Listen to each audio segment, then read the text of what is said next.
Mes amis, tout passera, tout va passer, mais une seule chose va demeurer, c'est l'amour. L'amour va demeurer, l'amour ne périt jamais. Mais est-ce que nous savons finalement comment nous devons aimer? Est-ce que nous savons vraiment comment aimer notre prochain?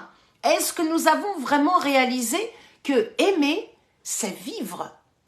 Sans amour, nous ne pouvons pas vivre. Aimer, c'est vivre. Aimer, c'est se sentir vivant, je crois. Lorsqu'on se sent aimé, nous nous sentons vivants, nous nous sentons utiles, n'est-ce pas? L'amour ne tente pas de tromper. L'amour ne vient pas pour flatter. Vous savez, j'en ai déjà parlé. La flatterie pousse à l'orgueil. Non, non, c'est pas de ça que je voudrais vous parler aujourd'hui. L'amour n'est pas insidieux non plus. L'amour n'est pas menteur. L'amour n'est pas hypocrite. Mais surtout, l'amour est pour les vivants. Alléluia! Amen! Et là, je sais que vous êtes avec moi et vous dites, ouais, moi aussi je suis vivant, je suis vivante. Et c'est vrai, l'amour est pour les vivants. Alors, évidemment, rechercher l'amour dans 1 Corinthiens 14, la parole de Dieu le déclare, nous devons rechercher l'amour. Est-ce que cela, finalement, nous fait pas réaliser ou poser la question, si je dois rechercher quelque chose, est-ce que cela n'est pas en nous? Allez, je vous emmène dans la parole de Dieu. Je ne peux que me baser sur les saintes écritures pour vous convaincre de la vérité. Bien sûr, nous allons lire aujourd'hui la première épître de l'apôtre Paul à l'église de Corinthe au chapitre 13. C'est d'une évidence et nous allons commencer par, bien sûr, 1 Corinthiens chapitre 13, versets 1 à 3. Alors vous vous dites, ok, on connaît 1 Corinthiens 13, à chaque fois dans tous les mariages, ils nous mettent tous le même passage, mais j'aimerais aujourd'hui vous amener à aller sous un angle différent. Voilà que l'apôtre Paul commence à nous donner 3 exemples pour nous expliquer que finalement, l'amour est la voie par excellence. Waouh!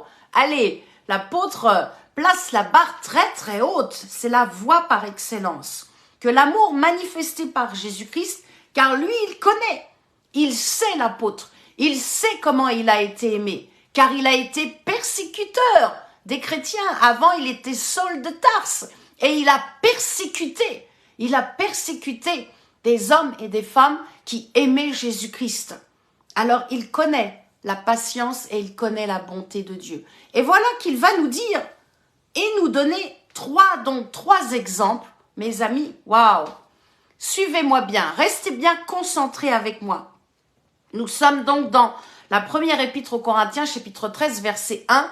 Et voilà que l'apôtre Paul va d'abord parler aux simples chrétiens. Il va dire, ok, tu fais du bien à ton prochain. Ok, c'est bien. Tu donnes ton aumône, tu donnes, tu donnes un peu là aux SDF qui sont dans la rue pour qu'ils puissent manger. Peut-être tu vas même semer une offrande dans SJPN pour aider les orphelins. Il va dire peut-être tu es aussi dans une association.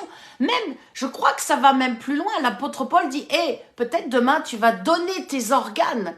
Tu meurs et tu veux donner tes organes pour sauver une vie. Et l'apôtre Paul dit, ok, c'est bien, mais ça ne sert à rien. Waouh! Voilà que je fais du bien à mon prochain. Et l'apôtre dit, cela ne sert à rien. C'est quand même incroyable. Et il place maintenant à un niveau. Il passe à un niveau supérieur. Il donne un deuxième exemple et là il parle aux chrétiens qui sont affermis. Peut-être on vous a jamais prêché comme cela. Suivez-moi bien, restez concentrés, c'est très important. Voilà que tu es un chrétien et tu exerces les dons spirituels. Tu connais la parole de Dieu, voilà, tu lis la Bible, les saintes écritures, mais tu n'as pas l'amour. Si tu n'as pas l'amour, l'apôtre dit, tu n'es rien. Et ce que tu fais est inutile. Waouh! Peut-être donc tu sers Dieu par reconnaissance. Peut-être tu sers Dieu parce que tu veux une position, un titre, ou exercer, faire ton royaume, dominer sur les autres. C'est terrible. C'est terrible que certaines personnes peuvent faire une œuvre sans amour.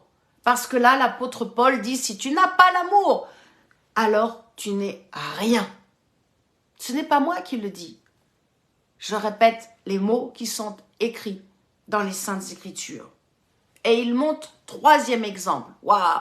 Là, vous vous dites, ok, évangéliste, j'ai déjà saisi quelques points déjà par rapport à moi, mais là, il parle des chrétiens nés de nouveau. Mes amis, nous sommes dans 3 exemples. Nous sommes dans 1 Corinthiens 13, du verset 1 à 3. Je ne suis pas encore rentrée dans d'autres profondeurs. Je voudrais déjà vous emmener sur ces premiers versets.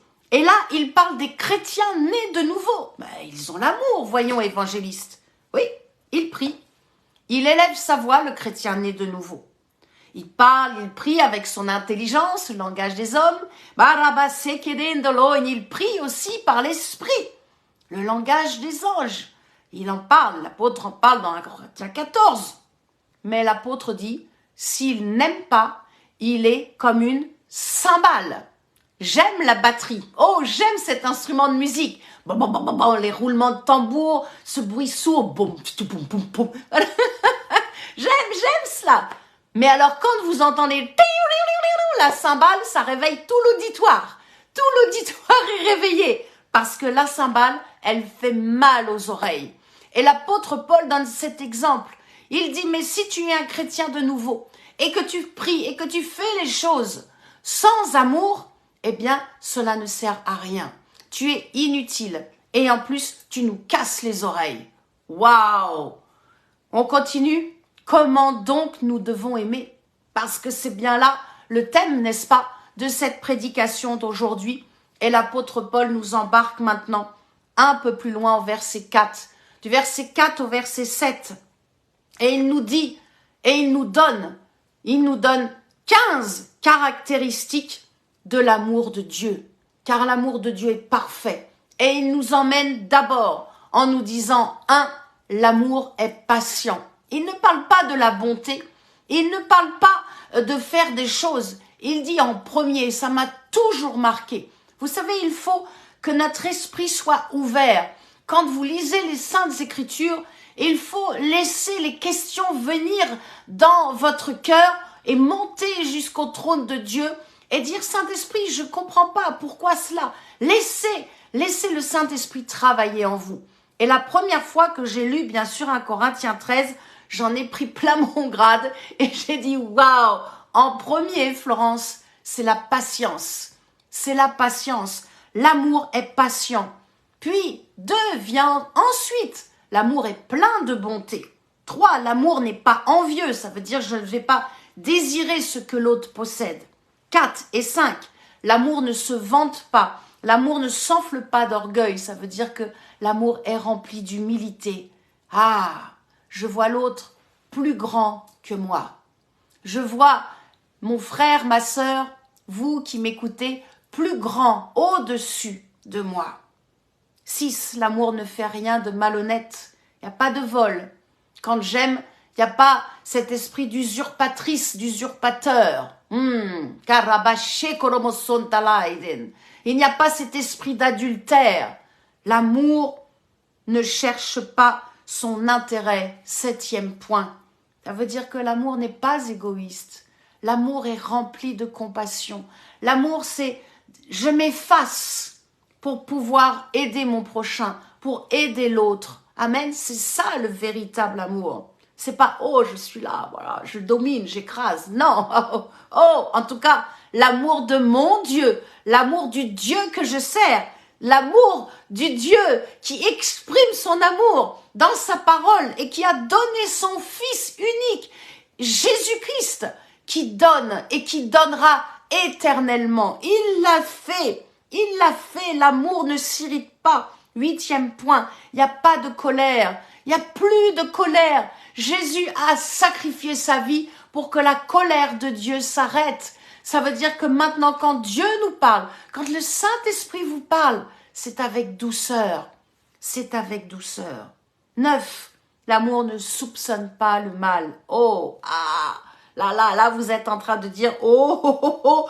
Évangéliste, tu me rappelles cela, c'est vrai. Là, j'ai soupçonné le mal dans ma sœur. J'ai pensé qu'elle avait des mauvaises intentions. Non, pas ces pensées-là sont diaboliques. Il faut chasser ça. Cela ne vient pas de Dieu.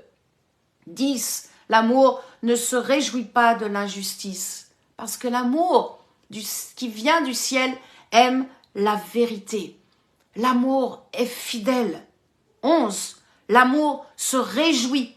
L'amour se réjouit de la vérité. Vous savez, j'aime bien mettre toujours deux mots qui sont comme deux petites copines qui marchent ensemble. Et ici, amour et vérité sont vraiment deux copines qui marchent ensemble. Amour et vérité. Être vrai, être authentique, mes amis. Quand j'aime mon mari et que je veux lui faire plaisir, je lui demande, voilà, pour lui faire un bon repas et je suis heureuse de lui préparer ce qu'il aime. Si vous n'aimez pas, je ne sais pas moi, les carottes, les betteraves, le céleri, je ne sais pas, le chou, si vous venez manger à la maison, je ne vais pas vous faire un plat que vous n'aimez pas. Je vais vous faire ce qui va vous faire plaisir. Ça c'est aimer. Quand j'aime l'église, j'aime aller dans l'assemblée des saints. J'aime aller prier avec mes frères et sœurs. Ça, c'est aimer. Quand j'aime le corps de Christ. Et j'en viens au point central de cette prédication. Quand j'aime le corps de Christ, j'aime servir. J'aime servir mon prochain. Aimer, c'est quoi? Aimer, c'est servir. Aimer, c'est servir. Oh, alléluia. Aimer, c'est servir. Alors, voici ces 11 caractéristiques et vous allez me dire, ok évangéliste, mais tu nous as dit 15 au début, je crois. Hein? Tu nous as dit 15 caractéristiques. Je ne me suis pas trompée. Il y en a encore 4. 4 qui nous attendent et ce sont des verbes. Je suis dans 1 Corinthiens 13. 1 Corinthiens 13, bien sûr. L'amour, rechercher l'amour, la voie par excellence. L'amour excuse tout. L'amour croit tout. L'amour espère tout. Et l'amour, c'est le dernier, supporte tout. Ces 4 verbes sont inséparables, mes amis. Vous ne pouvez pas en retirer un et en garder 3. Vous ne pouvez pas en séparer 2 et en garder 2. Non, non, non. Les 4 sont inséparables. D'ailleurs, c'est assez curieux. Ce n'est pas écrit « l'amour pardonne tout ». Mais c'est écrit « l'amour excuse tout ». Parce que l'excuse englobe encore plus dans la largesse. 1 Jean chapitre 3 verset 17 nous dit que nous devons aimer en action et en vérité. C'est faire en action. Il y a quelque chose qui va, un mouvement qui va se dégager de nous. En action et en vérité. Être authentique.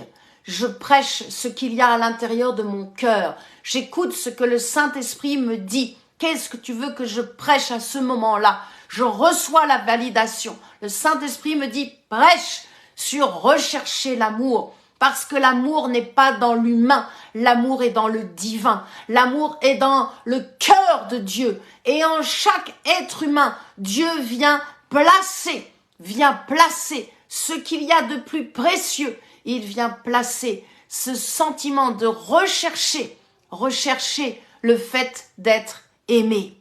J'aimerais vous partager pour la deuxième partie de cette prédication, m'appuyer encore, bien sûr, sur la parole de Dieu. Et vous vous en doutez, bien sûr que je vais parler des épîtres de Jean, l'apôtre Jean. Il y a l'apôtre Paul qui nous a parlé dans 1 Corinthiens 13, mais il y a aussi, bien sûr, les épîtres de Jean qui sont tellement riches. Waouh, tellement riches. Quand le Saint-Esprit vous conduit dans les épîtres de Jean, vous dites, waouh, augmente encore en moi ton amour, Seigneur. Fais que j'aime encore davantage mon prochain comme toi tu m'aimes, Seigneur. Ça, c'est ma prière. C'est la prière que le Saint-Esprit nous demande de libérer aujourd'hui. Là où vous êtes, en cet instant où vous écoutez cette prédication, vraiment, simplement, dites, je veux vraiment aimer comme toi, Jésus. Je veux aimer comme toi, Jésus. Tola Santa Kalama Senden. Je veux aimer comme toi, Jésus. Je veux encore plus sentir l'amour de Dieu pour moi, mais je veux encore davantage aimer mon prochain dans la patience, sans soupçonner le mal, en étant rempli de douceur et en supportant tout, en excusant tout, en croyant tout et en espérant tout. Amen. Ça, c'est le véritable amour. En tous les cas, c'est l'amour que j'ai rencontré maintenant il y a plus de 30 ans. Et je suis tellement heureuse. Dans les bons jours comme dans le mauvais jour, dans les temps où je suis dans l'extase, dans l'adoration, comme dans les temps où c'est difficile, je sais que Dieu m'aime. Je sais que mon Père m'aime. Je sais que je ne serai jamais seule, jamais orpheline, parce que je sais que mon Père a sa douce main posée sur ma tête. Et même si des fois je ne le sens pas, même si des fois je ne le ressens pas, je le sais. C'est une assurance. Je le sais. Dieu m'aime. Si vous doutez en cet instant, je prie pour vous. Au nom de Jésus-Christ, recevez la douce présence du Père en cet instant. Recevez l'assurance que Dieu vous aime, que même si demain matin c'est difficile quand vous allez vous lever, croyez et confessez que Dieu vous aime tel que vous êtes. Dieu vous aime. Amen. Allez, je vous embarque dans les épîtres. Épîtres de Jean, 3 épîtres que je voudrais vous partager dans cette deuxième partie sur le thème « Rechercher l'amour, la voie par excellence ».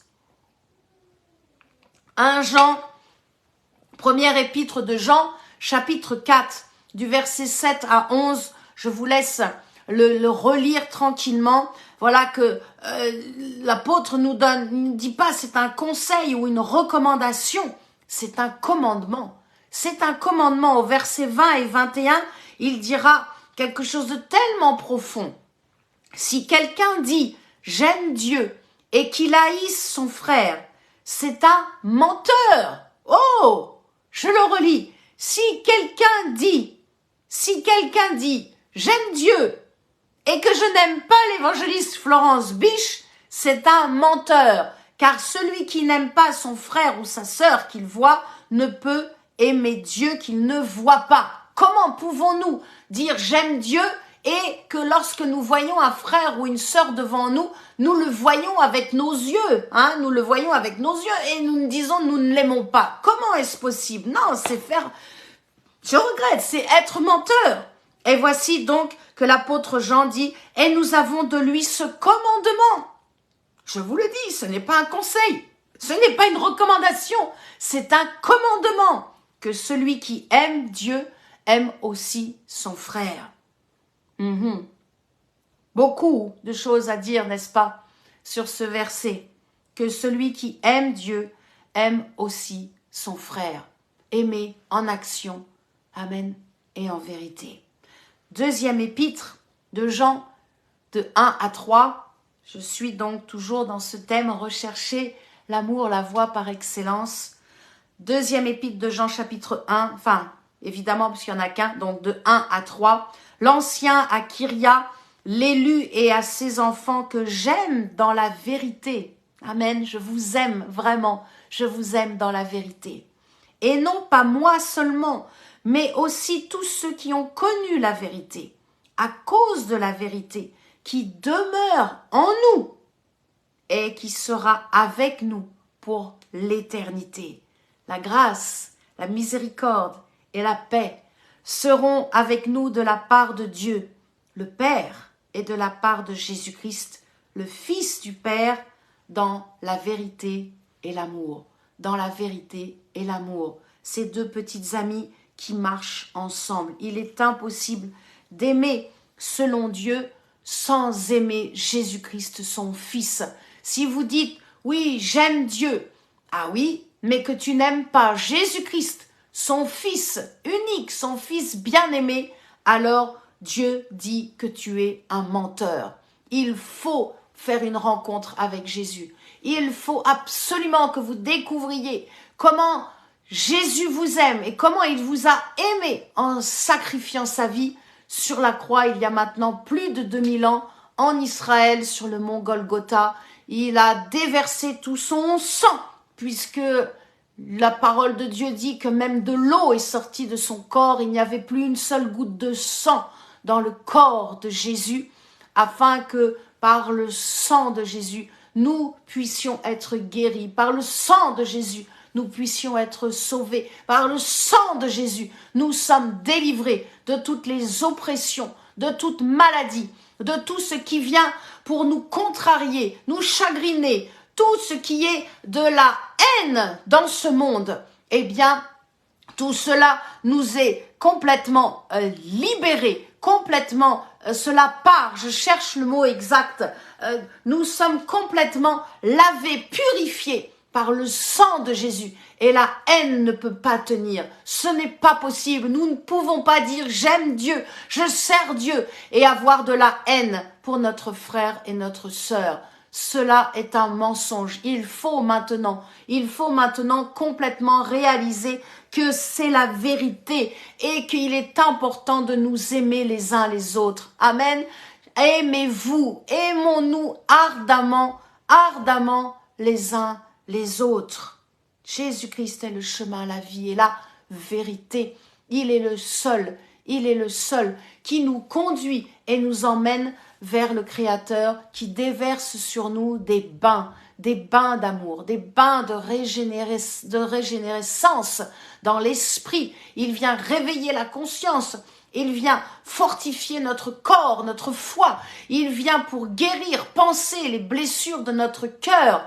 Jésus, si vous n'avez pas donné votre vie à Jésus et que vous écoutez cette prédication, aujourd'hui faites l'expérience. Peut-être quand les lumières seront fermées, que vous serez seul, dites Jésus, je ne sais pas si tu existes.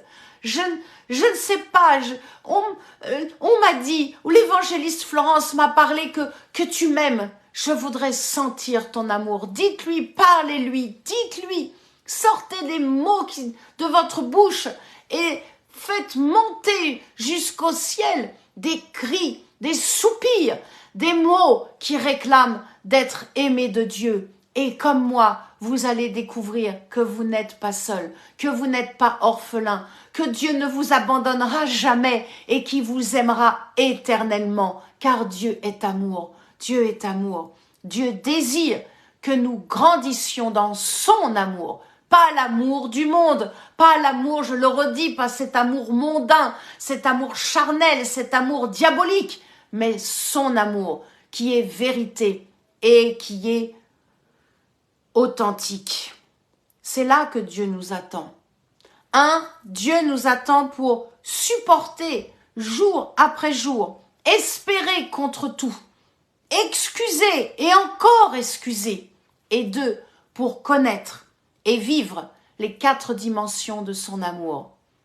Allez, je vous emmène dans les 4 dimensions. Peut-être vous me direz, c'est celle-ci, évangéliste, que je préfère.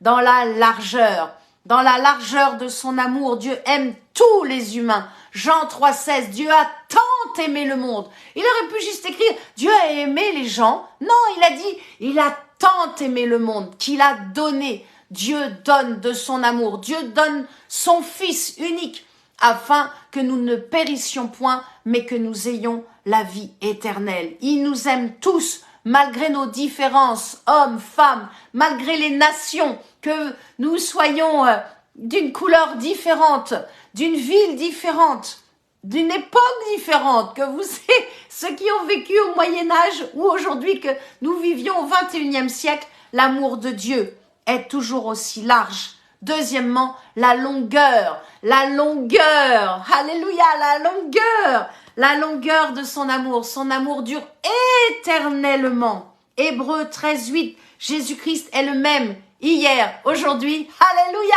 éternellement. La profondeur, c'est celui-là que j'aime la profondeur. Aller en profondeur, c'est dans Romains chapitre 5, verset 8. Nous voyons que Dieu est descendu nous chercher dans notre misère. Là où nous étions dans notre bourbier, Dieu a été me chercher et il m'a extirpé J'aime la profondeur et je veux encore vivre davantage encore de la profondeur de l'amour de Dieu. Romains 5:8, Dieu prouve son amour envers nous en ce que lorsque nous étions encore des pécheurs, Christ est mort pour nous. Et la quatrième dimension, la hauteur. Jésus nous a élevés avec lui. Oh, je réalise que j'aime bien celui-là aussi. Éphésiens, bien sûr, 2:6. Il nous a ressuscités ensemble et il nous a fait asseoir ensemble. Où cela? Dans les lieux célestes, en Jésus-Christ. Je suis ici, mon corps, mon âme est ici, mais mon esprit vit avec Jésus dans le ciel.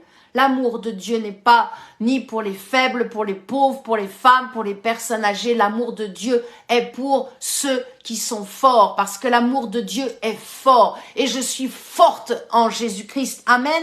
L'amour de Dieu n'est pas tendresse, chamallow. Non, l'amour de Dieu est puissance. L'amour de Dieu est vérité. Amen. C'est ce Dieu-là que j'aime, qui me fait sentir des fois lorsque ça va pas, qu'il y a des choses que ça ne va pas comme je voudrais, ou oh, je voudrais tellement que ma nation, que la France se réveille et aime Jésus-Christ, que des centaines, des milliers d'hommes et de femmes réalisent que ce n'est pas en défilant dans la rue qu'ils vont avoir la solution, mais en priant Dieu, en aimant Dieu. Je réclame encore et encore la patience pour ces âmes qui se perdent, qui se trompent et qui n'ont pas découvert ce que je suis en train de vous partager, l'amour profond, l'amour élevé, l'amour large de Dieu le Père.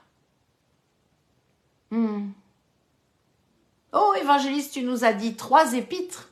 Je vous en ai donné pour l'instant que 2 et je vous réserve la meilleure, la 3e, pour conclure sur ce message, sur rechercher l'amour, la voie par excellence. 2e épître de Jean, chapitre 4, verset 11. Je vous ai donné, je vais peut-être vous les relire, peut-être si certains veulent les noter. Alléluia. La première épître de Jean, chapitre 4, versets 7 à 11 et versets 20 et 21. Ensuite, la 2e épître de Jean, du verset 1 à 3. Et je finirai avec donc la 2e épître de Jean, chapitre 4, verset 11. Mes amis, bien-aimés, n'imite pas le mal, mais le bien. Celui qui fait le bien est de Dieu. Celui qui fait le mal n'a pas vu Dieu. Ne gardez pas de haine, ne gardez pas une rancune dans votre cœur. Approchez-vous de celui qui vous aime, qui vous a aimé même avant votre conception et qui vous aimera toujours. Il est avec nous jusqu'à la fin. Il sera toujours là avec nous. Jésus-Christ, Jésus-Christ. Alors demandez-lui. C'est là ma prière en tous les cas ce soir, d'avoir vraiment des temps d'adoration, des temps. Dieu est esprit et il cherche des adorateurs en esprit et en vérité. Et il désire vraiment que là où vous êtes, ou dans les jours à venir, vous libériez des chants d'amour pour lui. Aimez-le comme il vous aime. Aimez votre prochain. Aimez ceux qui vous maltraitent, ceux qui ne croient pas peut-être même en votre ministère, en votre appel. Croyez que Dieu est là et que Dieu de toute façon est souverain et qu'il aura toujours le dernier mot, mais surtout qu'il veut que vous découvriez ô combien il vous aime dans cette grande profondeur, cette largeur, cette longueur et cette hauteur en Jésus-Christ. Amen. Alléluia. Roda sante keroboro yonosonden. Rabasanden. Amen. Oui, j'aime ce chant, c'est auprès de Dieu. Amen. Oh oui, Seigneur. Amen. Recevez en cet instant. C'est auprès de Dieu. Ah oui, c'est auprès de Dieu que nous grandissons dans l'amour. Amen. Alléluia.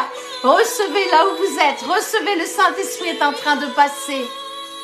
Venez devant le trône et laissez les bains d'amour venir guérir votre cœur, vous visiter, vous emmener au-dessus des difficultés, entrer dans le pardon et recevoir l'amour, l'amour, la voie par excellence, l'amour de Dieu. Amen. Alléluia, si vous connaissez ce chant, vous pouvez le chanter avec moi et avec Myriam. Il est mon sauveur, amen, il est mon Seigneur, mon roi. C'est auprès de Dieu, alléluia. Oh Jésus, tout l'amour qu'il a pour moi.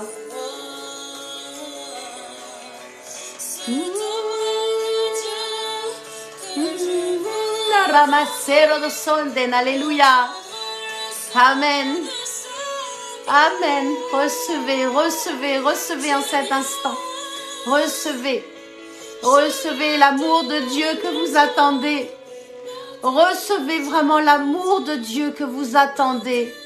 Recevez là où vous êtes la visitation du Saint-Esprit. Alléluia. Et qui vient consoler votre cœur. Consoler votre cœur. Et nous voulons rester près de toi, Seigneur. Alléluia.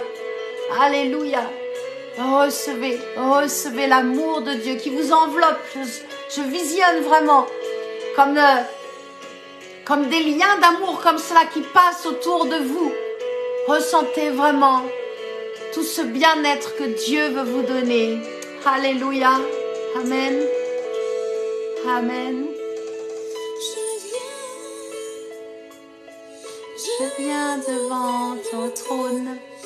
Dans ta grâce je me tiens. En ta présence je lève les yeux vers le lieu saint pour contempler ta face. Je veux rester près de toi. Alléluia Jésus, merci Seigneur. Alléluia. Oh, je bénis ce soir tous vos temps d'adoration. Je libère, je délie des temps d'adoration dans votre vie au nom de Jésus-Christ, pour le roi des rois, pour Jésus-Christ qui vient bientôt. Et je bénis tous les adorateurs, les adoratrices qui nous emmènent dans l'amour du Père, à recevoir encore et à être baignés dans l'amour du Père. Alléluia. Amen.